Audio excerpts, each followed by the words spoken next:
денесі Қазақстанда, бірақ жүрегі, басы, ойы, құндылығы, рухы басқа жақта жүрген бір топтар пайда болды. Көрдіңіз ба?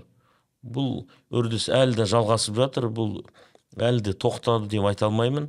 Себебі діни анықтылықты сол басқа жақтардан алып жүрген әлі көптеген азаматтарымыз және азаматшаларымыз бар. Сол үшін осындай қысқаша тарихы бар, лидері мнения дедік қой. Ол кісілер сол жамағатты игере алмағасын, жамағатта бір белгілі деңгейде діндар жамағаттардың ішіне әртүрлі бір не пайда болды, ахлократия дейміз ғой, бір тобырдың билігі пайда болды. Тобыр бізге бұдан кейін авторитет керек емес, біз діни ғылымға, діни ғалымдарға сүйенбейміз, біз олар қайдан алса, біз де сол жерден аламыз деген ұрандармен әртүрлі әрекеттер жасалды. Былай айтқанда сол ағымдарға кіргізген лидерлер, көсемдер ол жамағатты игере алмай қалды.